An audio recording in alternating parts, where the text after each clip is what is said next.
Ngayong gabi, anong sekreto ang natuklasan ni Chris tungkol sa kanyang ama? So much brokenness din meron ng father ko eh. Because ang dami nangyari sa buhay niya na because of wrong decision making. at anong panalangin ni Chris at ng kanyang kapatid ang sinagot ni Lord? Hindi namin makakalimutan sa tanan ng buhay namin yun. Alamin ang mga kasagutan sa pagpapatuloy ng kanyang kwento dito lang sa The 700 Club Asia. Susunod na.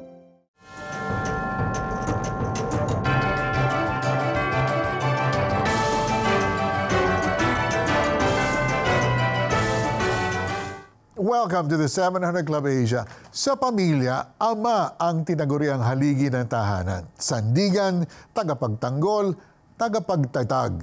Siya ang nagbibigay ng lakas, seguridad at direksyon sa pamilya. Ang nanay naman ang itinuturing na ilaw ng tahanan dahil sila ang nagbibigay ng pag-aaruga, pagmamahal at gumagabay sa pamilya. Pero paano kung ang haliging sandigan ay unti-unting bumigay? Kapag ang inaasahang lakas ay unti-unting humihina. Aandap-andap na ba ang magiging ilaw sa tahanan? Alamin natin yan sa pagpapatuloy ng kwento ni Chris Lomotan. Let's watch this. Ang maayos na pamilya ni Chris ay nagkalamat matapos maskam sa negosyo ang kanyang ama.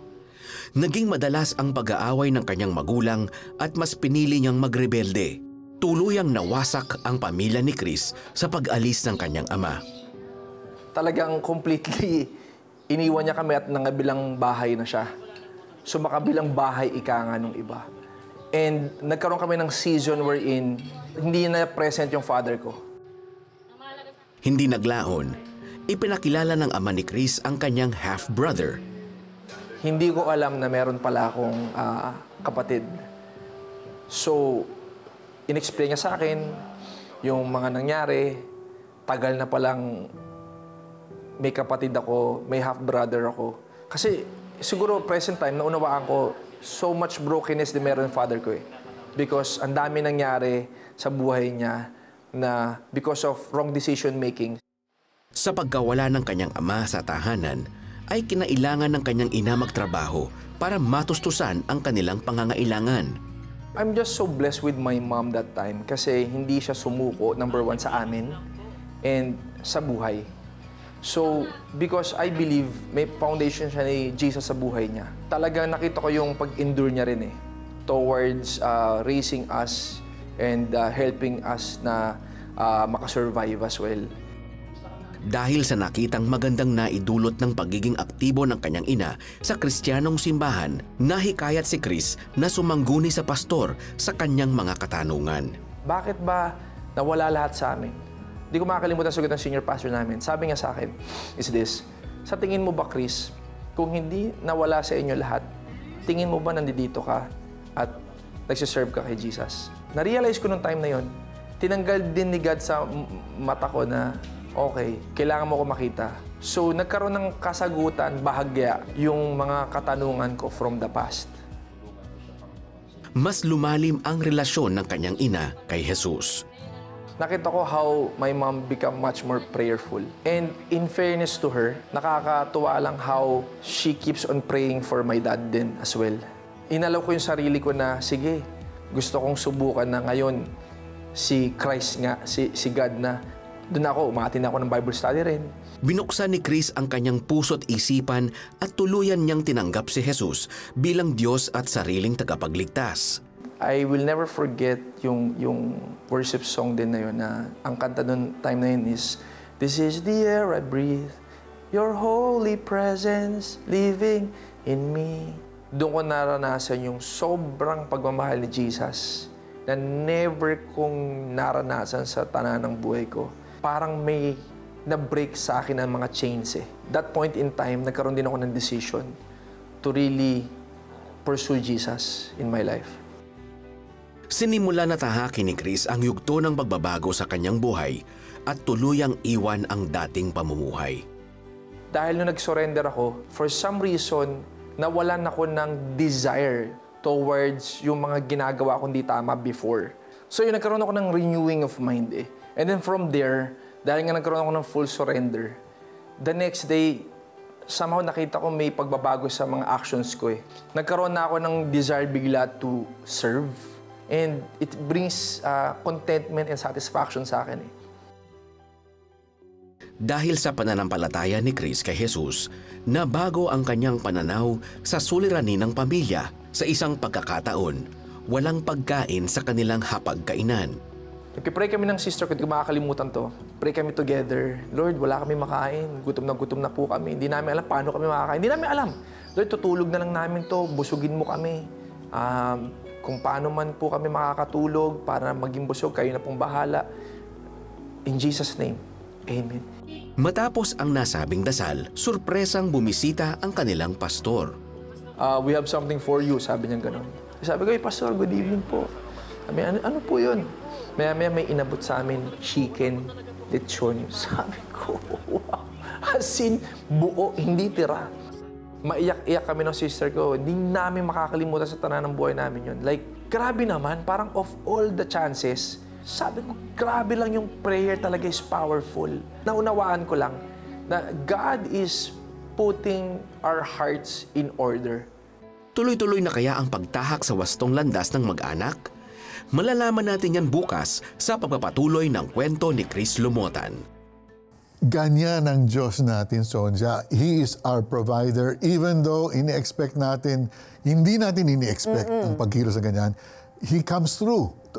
Very rare naman. So, aminin naman natin, very rare naman gumalaw na ganyan ng Panginoon. Pero when He does, it's such a blessing, di ba? Yeah, at talagang very intentional siya to show us that He really indeed is the Father to the fatherless. Amen. He is our provider, and He is everything that we need. Minsan tayo lang yung kailangan makaget ng clue na, oo nga, no, si Lord is all that we need. And ang dami pinagdaanan ng pamilya nila. Yes. Oh. I can't imagine the pain, but as we've seen also, God has showed Himself up for this family. Amen. Amen. Tulad sinabi, we can only imagine the pain. Ang pinag-usapan lang natin yung pain ni Chris. Nandiyan pa yung pain ng sister, nandiyan pa yung pain ng mother. Diba? Amen. Tama ka dyan. At alam nyo, sa kwento ni Chris, nakita natin na kahit anong krisis ang dumaan sa kanyang buhay at pamilya, nakita naman natin, hindi siya iniwan ng Panginoon. And really, God was with him. And God carried him through. That's right. Chris needed Christ, and so do we all.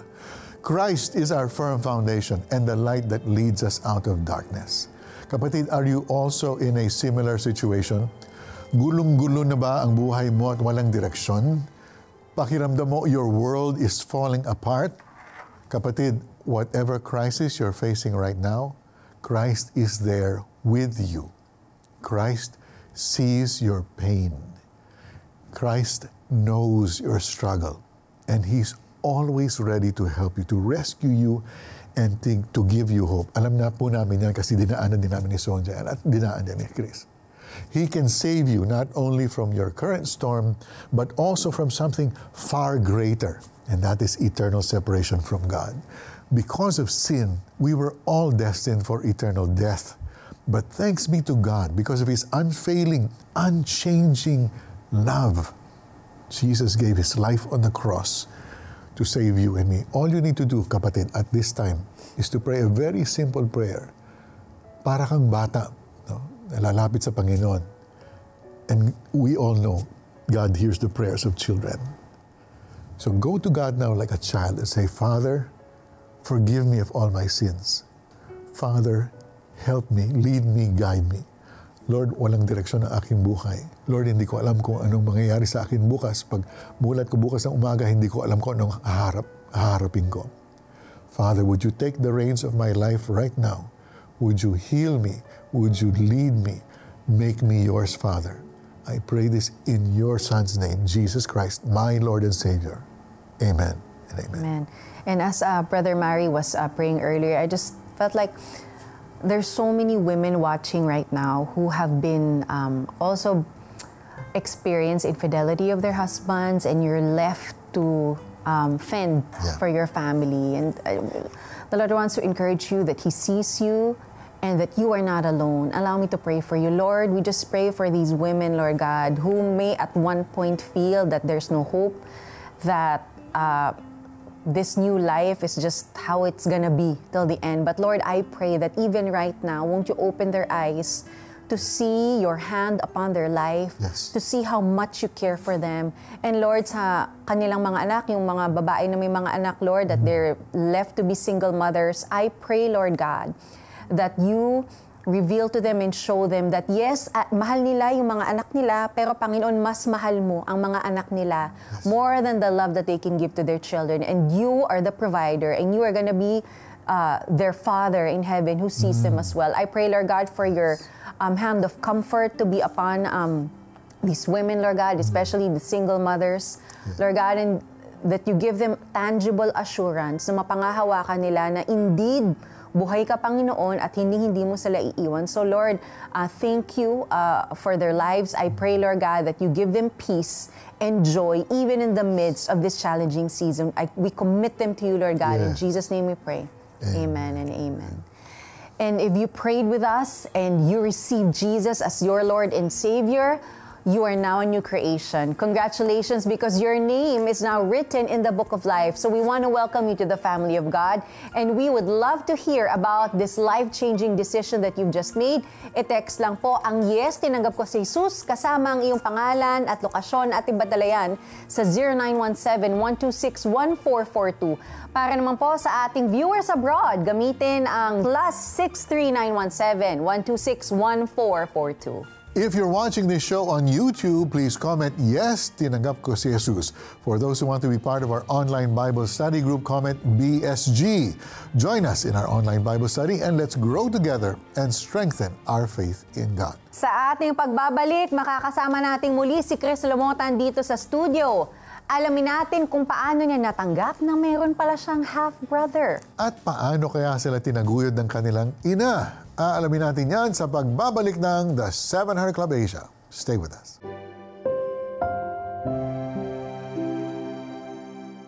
Sa panahon ng kalituhan at kawalang katiyakan, ang Holy Spirit ang magdadala ng kapayapaan, gabay at kapangyarihan sa atin. Sa bagong video na Walking in the Spirit, matutulungan ka ni na Gordon, Charlene at Terry na lumago sa pangunawa kung paano kumikilos ang Holy Spirit araw-araw. Get video streaming access to Walking in the Spirit when you donate 1,000 pesos to CBN Asia. Plus, get the 40-day devotional ebook for free. Become a CBN Asia partner today.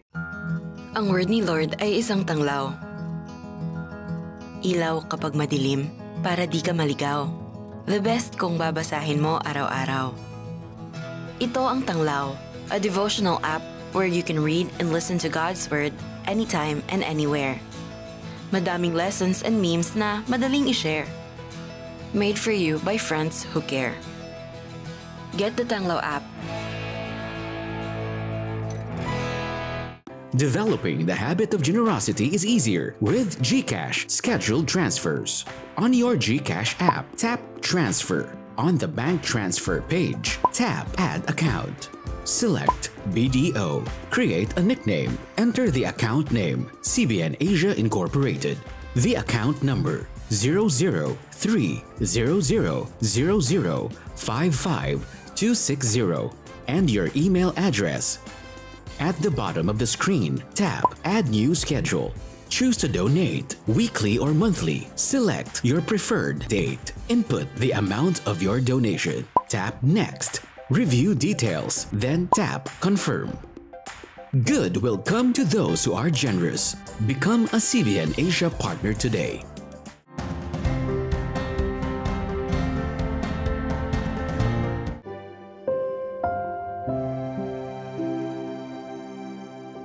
Sa kwento ni Chris Lumotan, nakita natin na nadiskubre niyang may half-brother pala siya. Paano kaya niya ito nadiskubre at natanggap? Para sagutin ang tanong na yan at marami pang iba, makakasama natin muli si Chris. Chris, welcome back. Ito na siya ulit. Welcome. Okay. So, umpisahan na natin, Chris. So, nung naghiwalay yung parents mo, ano yung naramdaman mo towards your dad and your mother also? Sabi ka na totoo, Chris. Well, mixed emotions talaga ng mga panahon na yun eh. Of course, hindi ko in-expect yung sa decision ng dad ko. And then, yung mom ko, seeing my mom talaga na sobrang nahirapan siya. Kasi syempre, parang siya na yung tumayong ano namin eh, father eh. And ang bigat, syempre, mahirap makita yun. And ako, hindi ko naman ginusto na magkaroon din ng broken family. That time. Just so happened, bigla na lang, boom, ito na yung situation. So, Parang wala kang choice, no? wala kang choice. Tanggapin mo na lang. Wala, yun yung effect talaga po. Consequences ng bad decisions, di ba? Paano mo tinanggap, Chris, ang katotohanan ng nagkaroon ng panibagong pamilya ang iyong ama at may half-brother ka? Nung time na yun, kasi hindi ko talaga alam na may half-brother ako. Not until yung father ko nakapag-set sa akin ng magkita kami sa isang fast food chain. And then, pagkita ko sa kanya, may kasama siyang, and yun, pinakilala niya sa akin na, Kapatid. Chris, may kapatid ka. Kapatid mo. So, di ko alam. Like, ang laki na niya. Gulat ako na ang laki na niya and all. And mabait yung half-brother ko. And nung time na yun, syempre, puzzled ako eh. Parang kailan, paano nangyari, kailan, ang laki na niya. So I have questions. And in fairness naman to my father, talagang sinagot niya rin yung mga katanungan ko that time. And hirap lang kasi, parang, ano na mangyari? Dito ka ba? Sa amin ka ba? So, hindi namin alam eh. Talagang naka-float lang lahat eh. Ang dami mo kailangan i-process after Pero that good mo meeting. para sa akin yung in-introduce sila Yes, dalawa. yes. Makakatulong kahit pa paano. Hindi rin kasalanan ng half-brother. Hindi mo. naman exactly nakasalanan. Mabait siya. And at least the dad owed it to you to answer your questions because you needed a lot to process. And then of course, you were left with your mom who had to really support you guys Mother, and father fulfill siya. the role of a father. Provider din siya. Yes. So, sa mga ganong pagkakataon, paano kayo tinaguyod ng mami mo? Actually, siya ngayon parang naging father figure. Ako naman yung naging nanay per se. Kasi ako yung naglalaba, ako naghuhugas, lahat ng gawaing bahay, natutunan ko naman. Kasi dati lagi niyang ginagawa yun sa amin, which wala kaming ginagawa. Ngayon, nagkaroon ako ng ganong urge, or wala kasing gagawa rin eh. And every morning, uwi mami ko, may dala lang sa amin na dalawang piraso ng pork chop, ganyan and all. So, hirap talaga. Tapos noon, time na yun, active na ako sa church.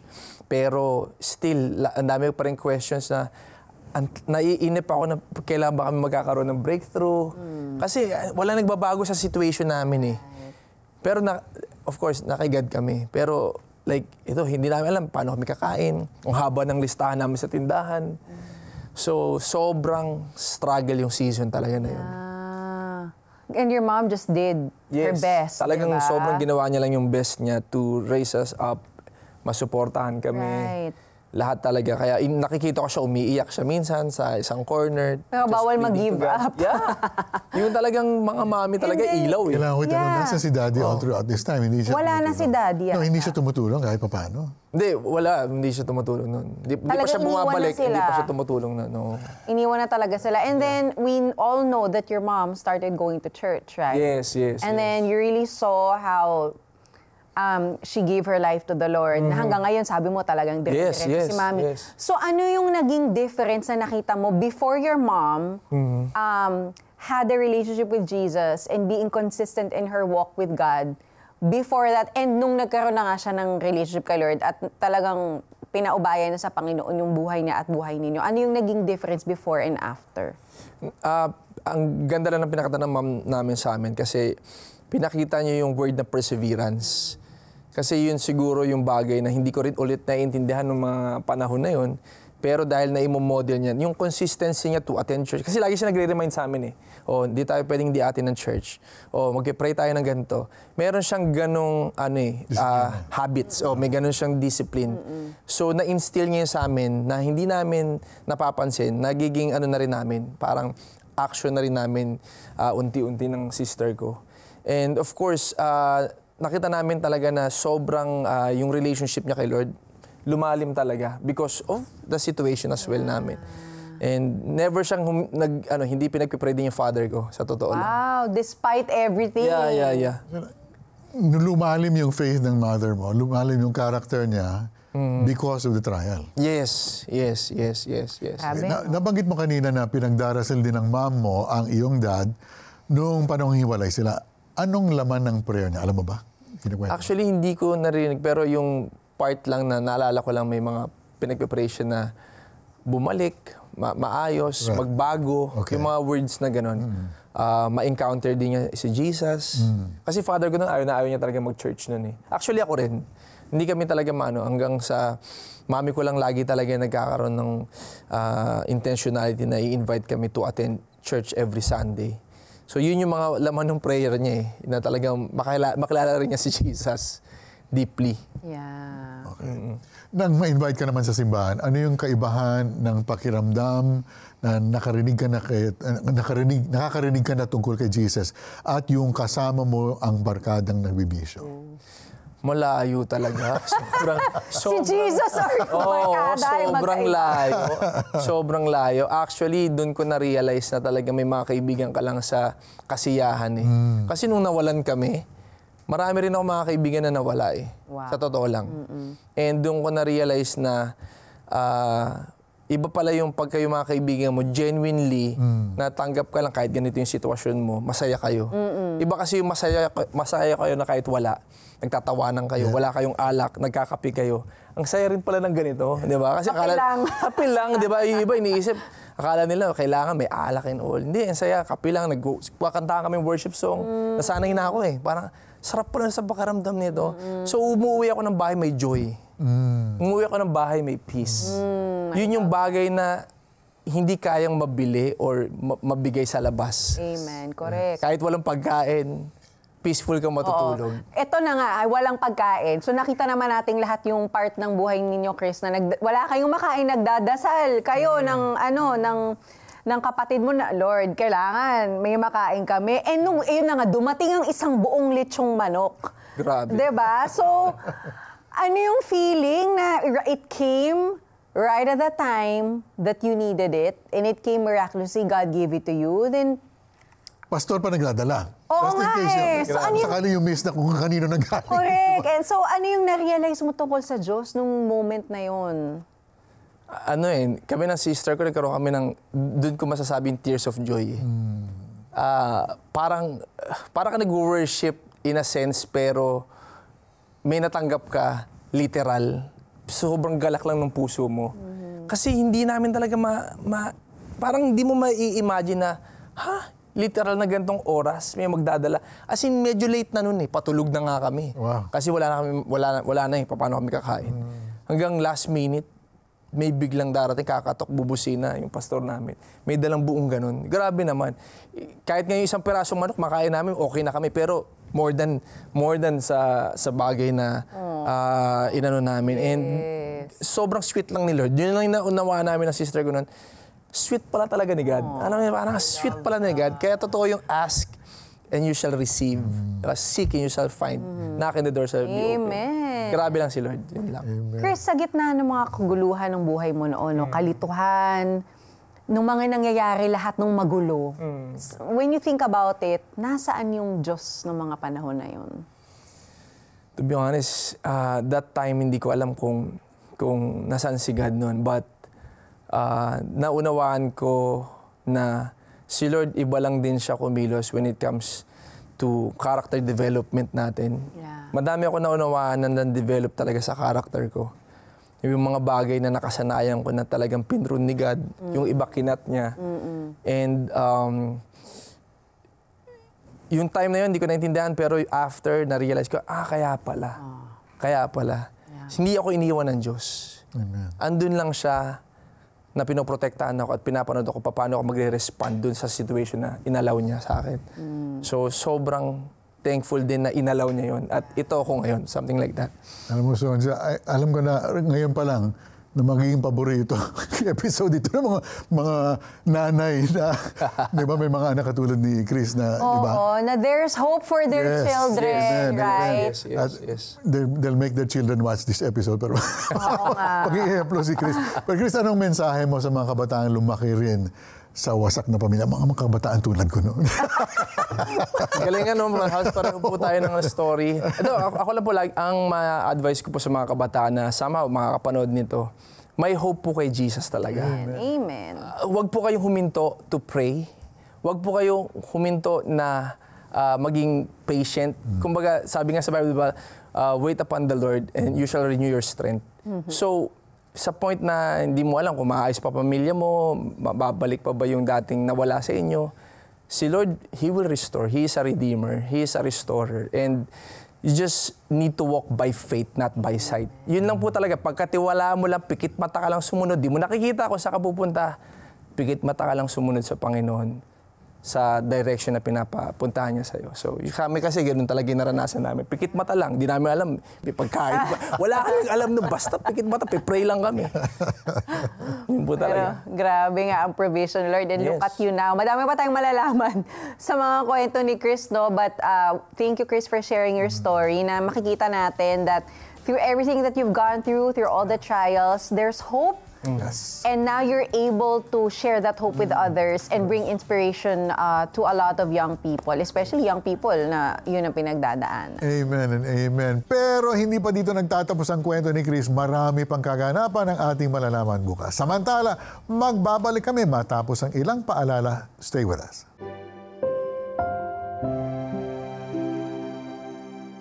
Magdodonate ako sa CBN Asia. Oo, bait naman. Sige.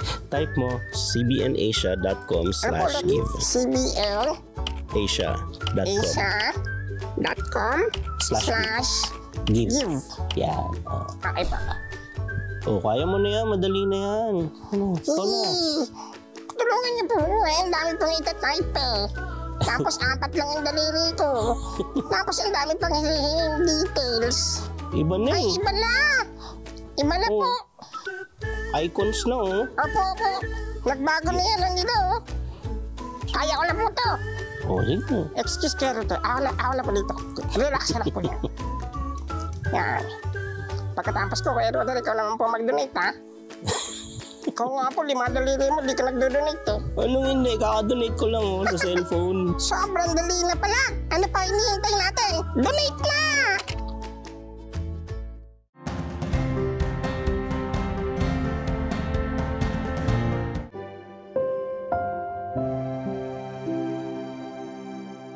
Ngayong tag-ulan, mahalagang tayo'y laging handa. Tama, gaya ng paghahanda ng ating humanitarian arm, Operation Blessing. Sa pamamagitan ng ating One Step Ahead program, nakahanda tayo maghatid ng relief goods tulad ng mga pagkain, kumot, tubig, gamot at iba pang gamit na pwede natin maitulong sa mga nangangailangan sa panahon ng kalamidad. Kaya ngayon na ang panahon para tumulong. When you partner with CBN Asia, a portion of your giving supports the One Step Ahead program of our humanitarian arm, Operation Blessing. Consider sending a monthly donation to make a lasting impact. To donate, call 873-70700 or scan the QR code flashed on your screen. Pwede yan sa GCash, bank transfer, and credit card transactions. May God pour out His blessings upon you for your generous heart. Samantala, relate ka ba sa kwento ni Chris Lumotan kanina? May wasak na pamilya, magulong buhay. Unti-unti ka na bang nawawala ng pag-asa, kapatid? Lumapit ka sa Diyos. Humingi ka ng tulong at gabay mula sa Kanya.